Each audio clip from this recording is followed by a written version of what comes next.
Good evening, ladies and gentlemen, and welcome to this fourth episode of Let's Draw on Something with Craig L. Smith II, representing born and raised in 773, lived in the 901, and suffering in the 256. I am Craig Smith II, and with me at this time, I think this young man, he thinks he doesn't deserve an introduction, but he will get it. He's too sweet to be sour. He's so bold on hard pad, he's cold with it. He's every woman's pet and also every man's threat.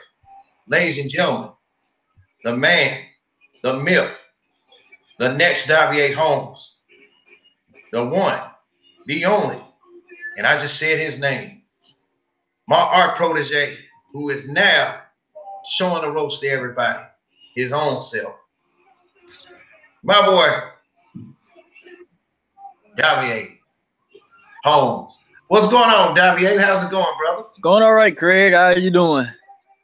I'm all right, man. I'm all right. I'll be pretty enjoying this little weathery spring-like weather here in Knoxville. I'm pretty sure it's the same up there in Memphis, man. So how's things up there with you as far as school and stuff go? Of course. Man, I had 2 snow days back to back. And then we sit there, get the call to sit there and say, it's okay to go to school, but you don't have to. Now, there's ice on the ground, right? In my mind, I'm thinking, no. You do not go to school when Jack Frost just got through having a play fight on the ground right here. So, no, I did not go to school that day. That's right. Had a little snow day up here, a couple snow days, but it you saw how last it went. So, and more like we're going to be doing it back all over again in another week, for the next 2 or 3 weeks or so. Right. Let me make these quick little announcements right quick, man. Episode 5, from when I stayed from the previous live feed, but had to delete it because my boy Davea, he acted crazy. Episode 5, me and Jimmy J. Smooth, who represent 832, y'all know how he do. If y'all don't, y'all need to get a clue.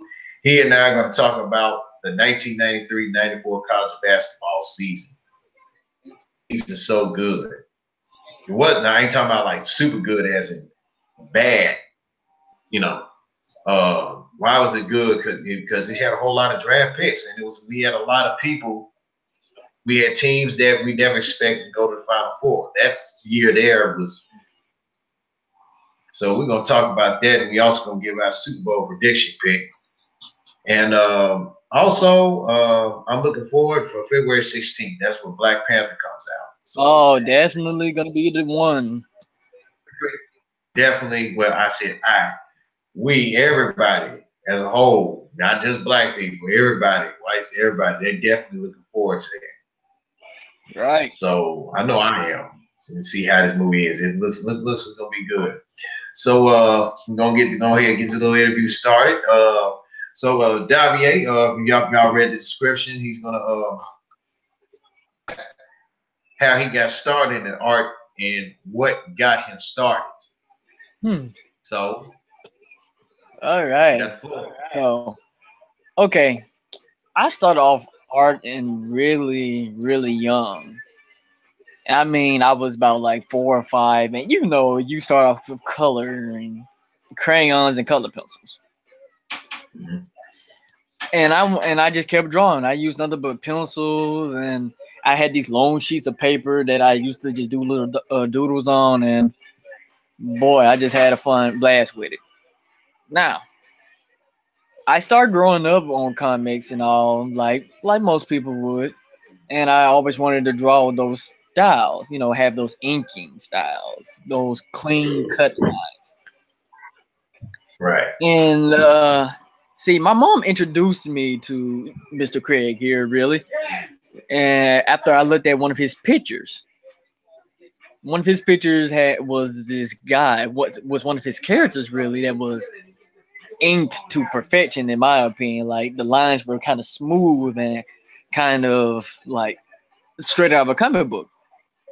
Now I didn't know he used to ink for DC Comics until later.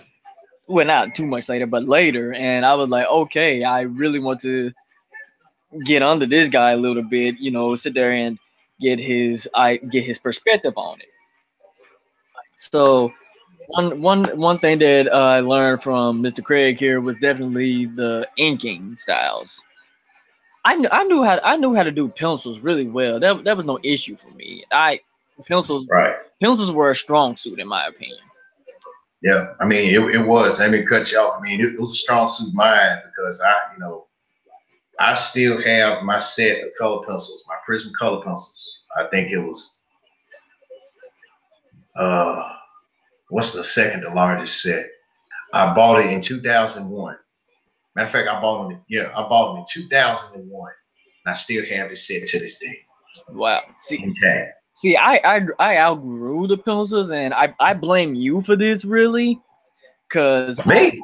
I mean, see, Wait a minute. ever since you introduced me to Copic markers, I have been binging on trying to find almost every color I can on these, because I mean, I have no problem with color pencils, but I always like the clean cut marker feel. I mean, if you take a look in this picture I did right here, really.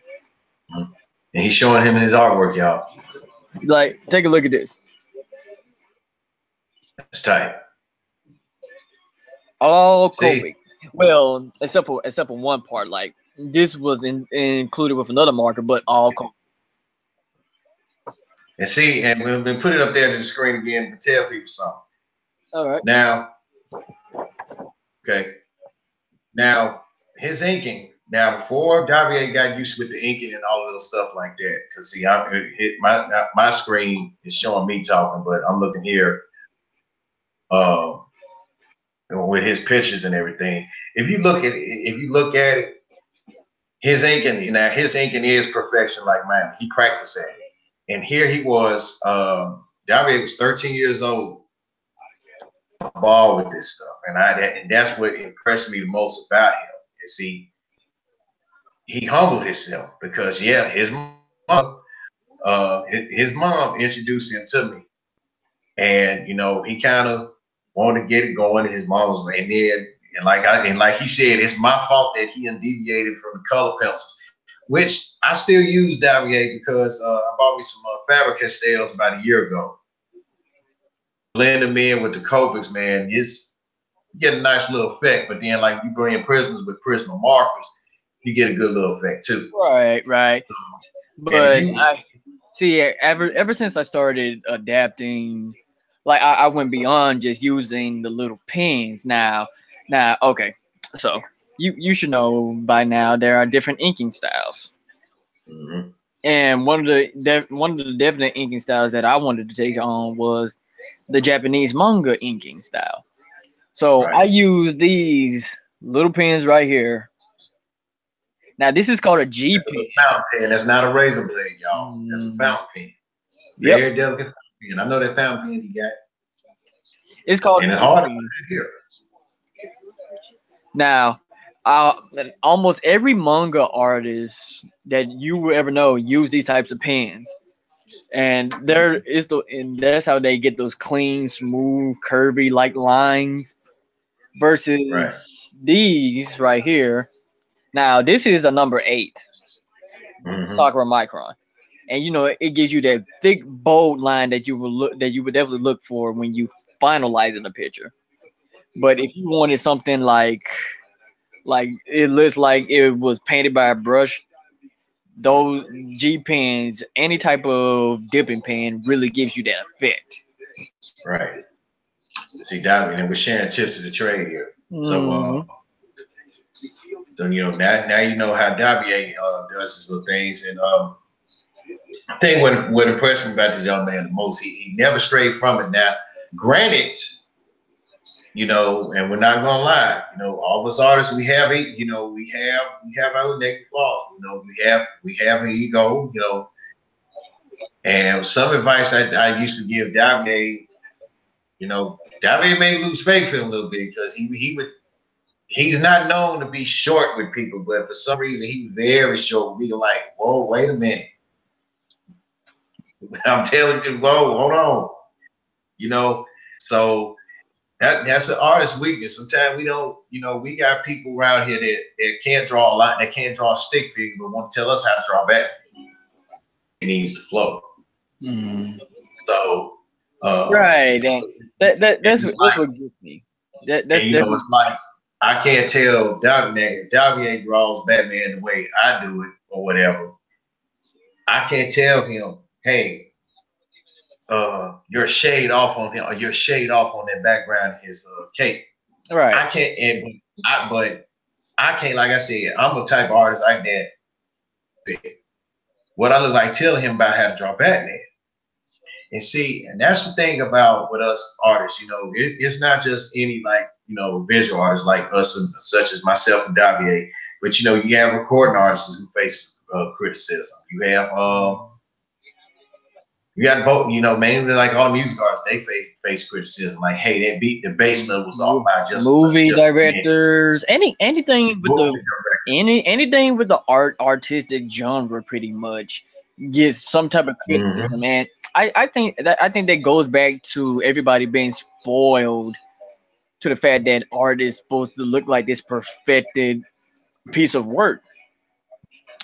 I mean, when you come to artists like Picasso and you compare him to artists like Leonardo da Vinci, people sit there and think, oh, Leonardo is the more superior artist because everything looks so realistic. But if you look at Picasso, really, his art represented freedom because it wasn't supposed to be this perfected image of what a human looks like. It was just him expressing what he feels and what he wanted it to look like. And I think that's where people start getting a little bit too ahead of themselves. Like, oh, I would have done it this way. I would have did it this way. Well, the fact is, you didn't do it. I mean, when you do your own picture, of course you have your own little spin. You can do it. I mean, that's you. But you can't sit there and judge someone else's work of art based off of how you would have done it. Right. And he's giving everybody some pointers there. And he's also, like he said, he's studying the manga style. I'm working on something on the cinema style. Like, let me treat my YouTube viewers here to something here. This is my character, Gideon. Okay. He may be looking different or something else, but yeah, it's blue. Now that was done, and really, and I'm gonna tell you another thing too. The reason why this Gideon looks so smooth on this paper, I use mixed media paper. Thanks to him, thanks to Davea, mixed media paper, it can hold it holds colored markers and all markers and stuff real well, and they blend in. So you also need to have your material, because if you try drawing a picture, if you think it's gonna be perfect, you drawing it on tracing paper, right? It's not gonna look good. It'll look good. The pencil layer look good on the tracing paper, but when you color it on tracing paper, it's gonna look like that. So you also, when you got to draw something, folks, because believe me, I got a boatload of sketchbooks around here that's unused. I still have Bristol board paper. I got 3 mixed media pads, brand new. I got the smallest one. And as his mom told me, and with her little, she's short but she tough. And she's short and she tough. And when it comes to her kids, she definitely knows her stuff. And that's a compliment. You pass it on to her. I mean, she jacked me up one time and said that I created a monster in you. I'm like, what you talking about? So he ran there and he said he ain't got his little money. He said this boy bought him all these sets of grades. And then he said, I got to, and I'm gonna tell you something. And also, Davea has studied reference real well. And one artist that he has really learned how to blend his grades in real well is a guy by the name of Adam Hughes. So if y'all know him, he does all the pinup art. He does We both got to admit that he's a hell of an artist. He makes a woman look good, man. Right. And make guys look good too. He makes them women look good. Cause and Davea, he would send me on special missions. Like when Books and Me was, before they moved to when they took over the old Gap store up there in South Haven. Pick him up the Adam Hughes book. Mm-hmm. What? They tell me like, hey, I already paid for it. Pick up the Adam Hughes book for me. I told him you coming back. Okay. So I was like, okay. And he had this, and I'm thinking like, what's this Adam Hughes book he got? And I knew the book he got. I didn't think the book was gonna be that big. I'm like, God, dog. I said, but shoot. I said, I need to get it. I said, well, I need to get this from Davea, telling me he can get his own, get him another. But you also, and if you're gonna use photo reference, okay, use it really well. And if you're using another person's picture, give them the credit. Right. Okay. That's the one thing. And see, and this what leads me up to this about with his Odalis. Once you if you can, and by the way, I have read his Odalis storyline from one of his books, and he is constantly, and I can say that Davea is constantly working and he is improving. And he really his storytelling, he was like he didn't know how to do the storytelling. So I told him a little secret. I said, I'll tell you what, go on YouTube and look up the cartoon Gargoyle and watch every episode you can. You see how well written those episodes were. And they were written by the guy by the name of Give him a shout out. He's also the writer for Young Justice, Greg Wiseman. And because I kind of like when when I write my settler stories and stuff like that, I kind of pattern how I write my character origins and stuff with how Wiseman writes his stories. Like a whole lot of twists and turns and stuff.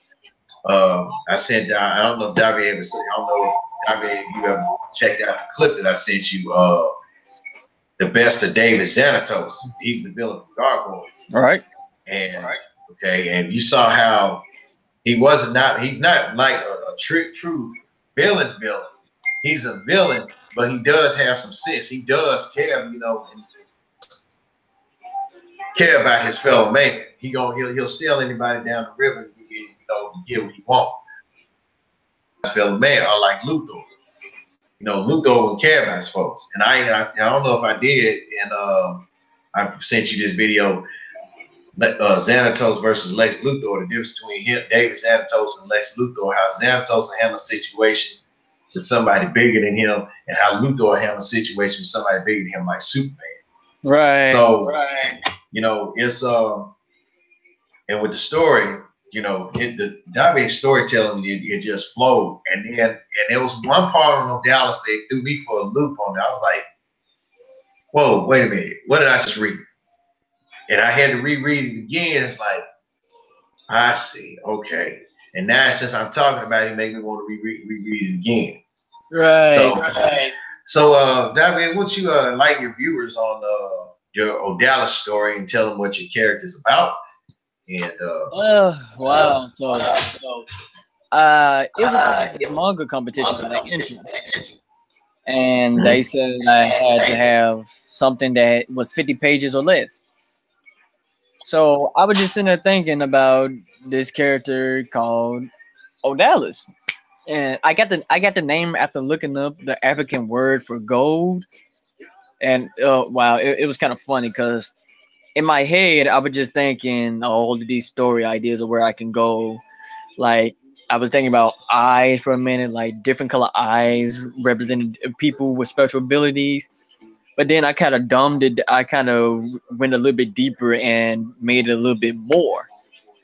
So Odalis is actually the son of a sun god who is murdered by his brothers, coup d'etat, if you would say. And after his father gets murdered, okay, the fact is that Odalis was made out of Earth, pretty much like the Wonder Woman story, right? But he was brought to life by the blood of his mother, but it took the death of his father to really bring him to life. And I was sitting there expanding on that story. I was sitting there explaining on that story about how I was going to sit there and carry it on from there. Because after the father died, that's when these whole theories start coming up about how the world was then created. And I've been working on Odalis for about all the way to summer break until this past couple of months though. It was another manga competition. Right. Yeah, I know. I know y'all probably gonna think I threw Odalis under the bus or something, but trust me, I didn't. No, that's one thing and that's I mean, because that's something I told Davea also. It is nothing wrong with taking a little break from something every now and then. Long, because you've been forgotten. You know, like Odalis, he never gave up. That's one thing I can say. He never put Odalis on the back burner. So. Right, and that's what I definitely didn't want to do. My mom told me when I entered this last manga competition to like, if it does get like a goal to go ahead and like do a series on it, sit there, finish out this series, and then introduce Odalis later. So like I have two series I could work on afterwards, because then I will have a little bit more people to sit there and like support me. Now, this new series is called Onakami, and it's basically the story of this Japanese African American boy whose father was a cursed werewolf, pretty much, and Japanese are African American now. Think you got to think about what I was going with that. His mother is actually part of the Yakuza, which are gangs in Japan. She's the main leader. And when I sat there and was talking about it, I was just sitting there thinking, hey, I should probably go ahead and take this story a little bit further.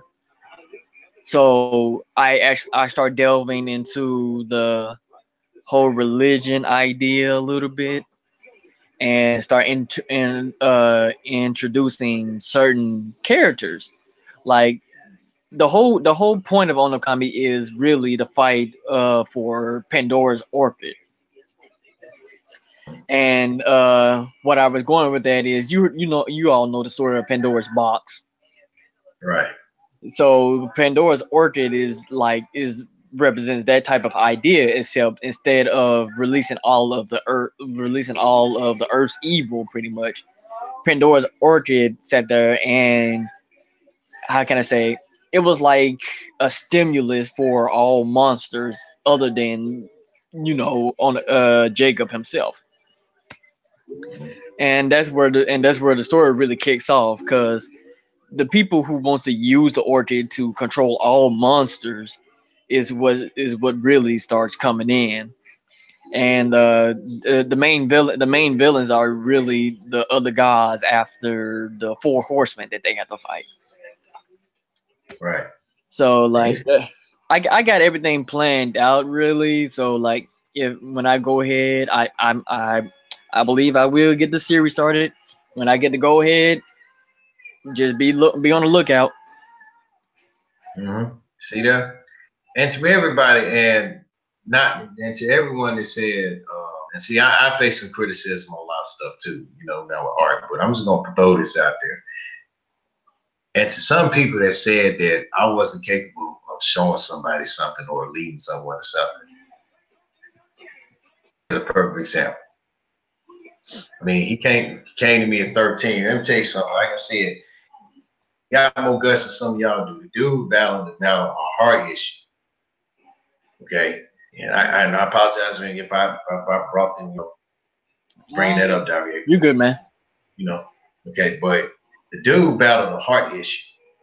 Okay, and still to this day, maybe if he's still fighting it, if he is, Yes, but that issue is not keeping him. It's not going to stop him from doing what he needs to do.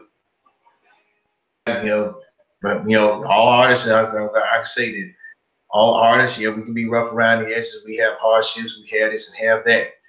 But through thick and thin, and y'all notice I didn't do too much cursing on this live feed because that he's with his grandparents' house. And by the way, if they're listening on WA, big shout out to your grandma and Pastor Holmes and the rest of the congregation. Tell them that the pleasure is all yours for interviewing their grandson. Mm-hmm. They're artists, but like I was saying, through the grace of God, I always figured that, everything is all possible. Our Lord saved Jesus Christ. We can battle everything, any hardship to accomplish what we need to do. And folks, hey, Davea is a perfect example of what happened. Man, he battled heart issue, had battled all kinds of stuff. And then when he met me, he kind of didn't, don't want to tell too much here. He kind of didn't have a vibe about something about me. But then when he got to know me, he was like, okay. And then also, unknown to me, he was stealing some of the tricks. But and I didn't mind. He wasn't stealing. He as Joker told Scarecrow in Injustice 2, an artist doesn't steal. He homages. So that's but it's true. That's what Davea was doing. He's homaging. So, and with that homage that him paying homage to me, he also has a bunch of other followers on here that's paying homage to him because I'm not saying names because I've been seeing some guys that's kind of been looking at your style too and been working with it, and they give you credit. I'm like, okay. See, I started. I got something going here. I didn't pass something to him, and he passed something along too, which we are going to say in testament to this. If anybody is going to do anything creative, it don't have to be art. It can be your business or whatever. Trademark. Just like, and I'm gonna tell you something here. My knowledge had passed on to him so much, it had motivated his two twin brothers to start their own business before they even get out of high school. Yeah, how cool is that?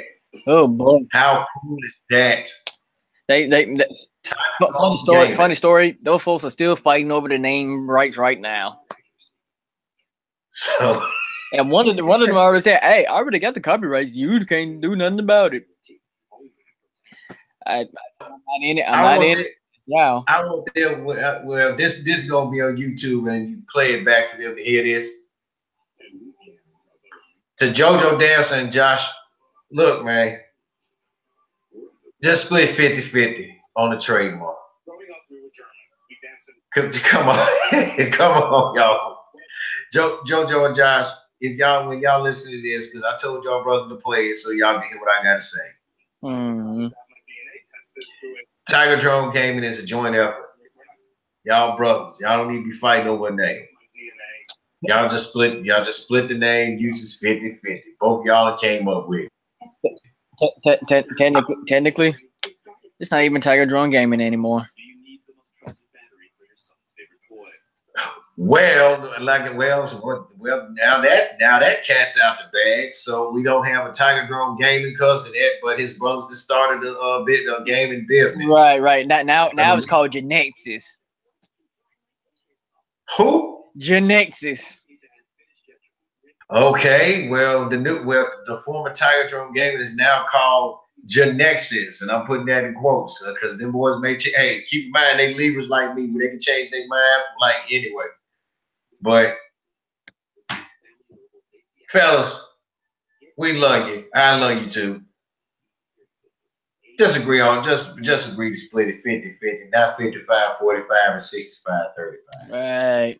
Hey. Your brother, you got older brother. Your older brother telling you something. Your mom even telling you something too.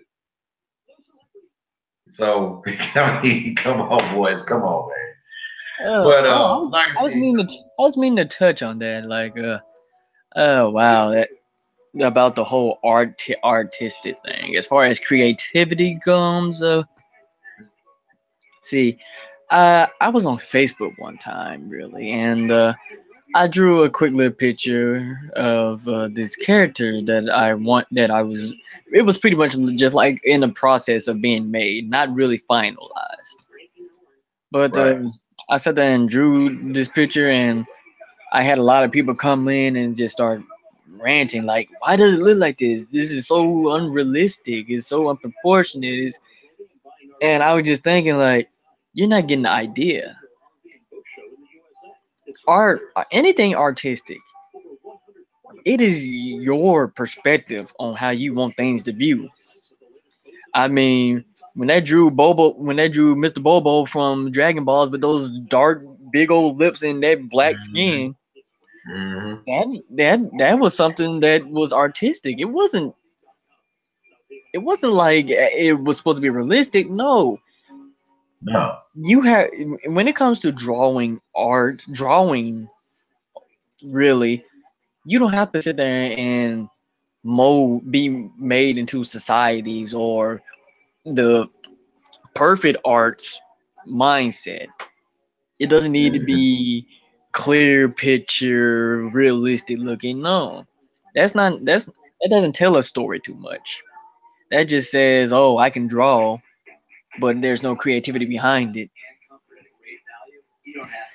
The reason why anime and mangas are doing so well right now is because it's so out of the blue. Right. It's something that you don't see. And if you've seen anime and mangas, half those characters look like they are so out of whack that Look at JoJo's Bizarre Adventure. exactly.